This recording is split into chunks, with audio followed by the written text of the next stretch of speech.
Om Swastiastu. Selamat pagi anak-anak semua. Kembali lagi kita ke pelajaran seni budaya seni rupa kelas 10 semester genap tahun pelajaran 2020-2021. Nah, sebelum ke materi, mari kita berdoa sesuai dengan kepercayaannya masing-masing. Doa dimulai. Doa selesai. Nah, untuk materi hari ini mengenai kritik karya seni rupa. Silakan siapkan buku catatan, catat hal-hal yang penting untuk dipelajari lebih lanjut. Baik, mari kita ke materi.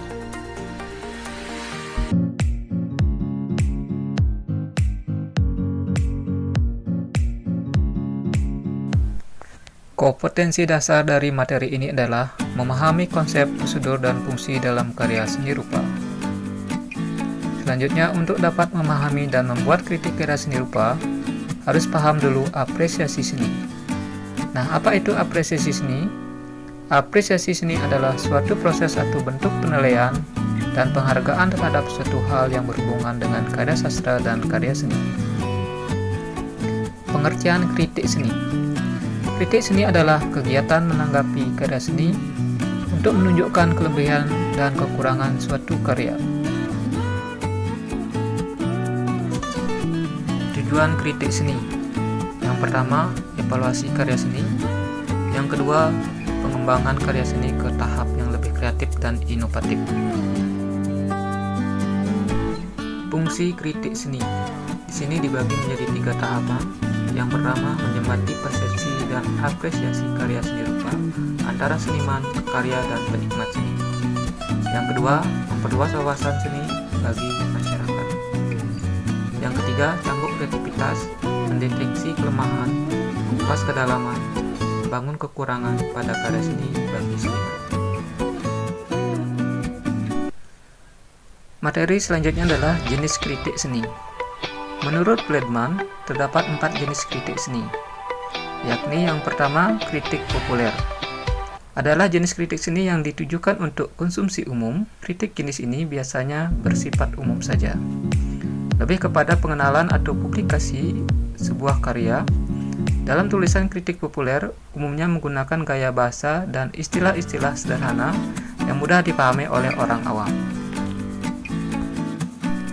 Yang kedua adalah kritik jurnalistik.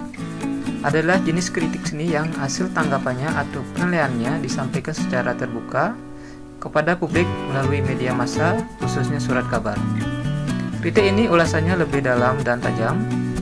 Kritik jurnalistik sangat cepat mempengaruhi persepsi masyarakat terhadap kualitas dari sebuah karya seni, terutama karena sifat dari media massa dalam mengomunikasikan hasil tanggapannya. Yang ketiga, kritik keilmuan. Adalah jenis kritik yang bersifat akademis dengan wawasan pengetahuan, kemampuan dan kepekaan yang tinggi untuk menilai sebuah karya seni. Kritik jenis ini umumnya disampaikan oleh seorang kritikus yang sudah teruji kepakarannya dalam bidang seni dan disampaikan dengan metodologi kritik secara akademis. Hasil tanggapan melalui kritik keilmuan seringkali dijadikan referensi bagi para kolektor atau kurator institusi seni seperti museum, galeri, dan balai lelang. Dan yang keempat, kritik kependidikan. Adalah kritik yang bertujuan mengangkat atau meningkatkan kepekaan artistik secara estetika subjek belajar seni. Jenis kritik ini umumnya digunakan di lembaga-lembaga pendidikan seni, terutama untuk meningkatkan kualitas karya seni yang dihasilkan peserta didik. Materi selanjutnya adalah tahapan dalam mengkritisi karya seni. Yang pertama, mendeskripsi. Tahapan ini untuk menemukan, mencatat, dan menjelaskan segala sesuatu yang dilihat apa adanya dan tidak berusaha menganalisis atau mengambil kesimpulan. Tahapan yang kedua, menganalisis.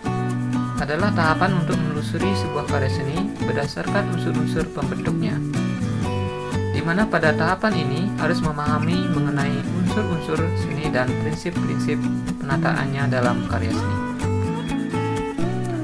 Yang ketiga, menafsirkan atau menginterpretasikan.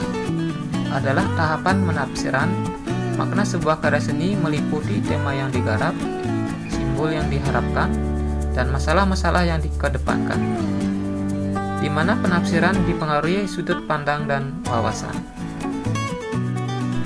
Dan tahapan yang keempat, menilai atau evaluasi, adalah tahapan untuk menentukan kualitas suatu karya seni bila dibandingkan dengan karya lain yang sejenis. Materi selanjutnya adalah mengevaluasi atau menilai secara kritis sebuah karya dapat dilakukan dengan langkah-langkah sebagai berikut.